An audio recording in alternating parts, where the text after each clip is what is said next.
Junk Bay, Hong Kong, and grew up in these poor conditions. He didn't have a really wonderful life growing up. He was rummaging around dumpsters and eventually got into hazardous waste disposal, where he became an expert in this hazardous waste material, and he eventually worked his way up through the Hong Kong operations units into the SDU, where he became one of the most talented operators with hazardous waste, and he's equipped with this goo mine that is really interesting. One of these trap mines. Emilian, tell us more about this gadget and your design intentions behind it. Well, in terms of design intention for those goo mine, we aim to give back the control of the bomb site to the defending team, and we also want to have a very dynamic operators as a trapper that can dispose his trap during the entire round. So how does this gadget actually work? How does he deploy it? Well, first you start the round with one of those things. You can toss it around, and you will acquire a new one every 35 seconds. 5 seconds. Those traps are cloaked, as you can see. As soon as they're deployed, they become cloaked, and you can barely see them. And Located by Op 4. So I just want to be clear here, these are regenerating over time throughout the entirety of the round, right? Exactly. Up to about 7? Yes. So at the end of the round, at the very end of the round, you would have 7 goo mines. Yes, if you survive that long. If you survive that long, or if you're just not using them. So really interesting mechanic. Now, what happens when someone steps on one of these goo mines? Well, when you step on the mine, you will have this feedback visually that will tell you that you've been poisoned. It means that you can't run anymore, but you will take some damage right away, and then you will take some damage through time. You can get rid of this trap by interacting with it and pressing your action button. You will remove it, but it's required to take the time to do that, so you need to find cover. You can do this during the action. So there we see an operator stepping on one of these goo mines, taking initial hit of damage, and then additional damage over time until she actually has to go down, bend down, and pull out the goo mine dart from her leg. And during that entire time, you cannot sprint.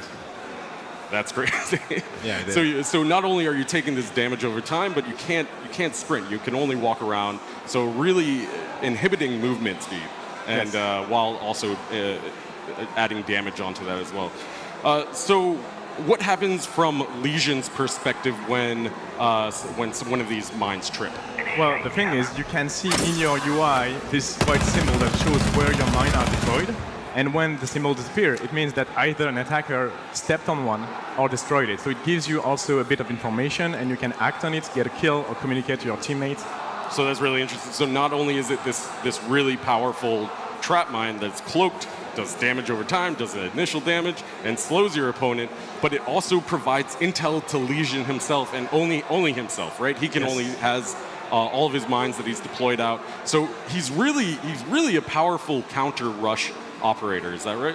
Definitely. He's great against 5-speed Ash, and he will prevent those rusher in the bomb site from being free to kill everyone. Yeah, and obviously really good against the initial rush. If the attacking team is rushing to the point really quickly, he's really strong against that. And then with those regenerating gadgets where he can get up to 7 throughout the entire match, he can actually have some survivability towards the end of the match. Yes, definitely. That's what I mean by a dynamic operator. You cannot place all your trap at the beginning of the round. You have to survive the round, move around the bomb site, place your traps according to the strategy of the enemy team, and you have to remain in movement all the time. So what a really cool operator that you guys are introducing with Lesion. Let's take a look at his loadout and the basics. Definitely. He's a 2-speed, 2-armor operator who has access to a shotgun with by default a silencer. And also a very cool SMG. So a silenced shotgun is one of his primary weapons. Exactly. And a really cool SMG. It looks really cool in that outline. It is. What about his secondary gadget? As for secondary gadgets, he has access to the impact grenade, so very useful when you're on the site to create rotationals and reshape the entire site. And also a shield that can deploy probably in a doorway, place a trap behind it, and create some cool combination like that. So in a similar way that Frost kind of changed that meta where you have to actually look down as you're vaulting over those shields. Yes. You're going to have to also keep an eye out for cloaked goo mines as well. Exactly. That's going to be pretty crazy. It's cool. So we've been talking a lot about how this operator interacts with other operators. Tell us a little bit more about how he can be countered. As for counters, we will find some very classic interaction. You can destroy the Goo mine using bullets or explosion. IQ will spot them. Thatcher will destroy them. Twitch can destroy them as well. And if you make the mistake of tossing one of those in an electrified barbed wire, well, you will lose your Goo mine.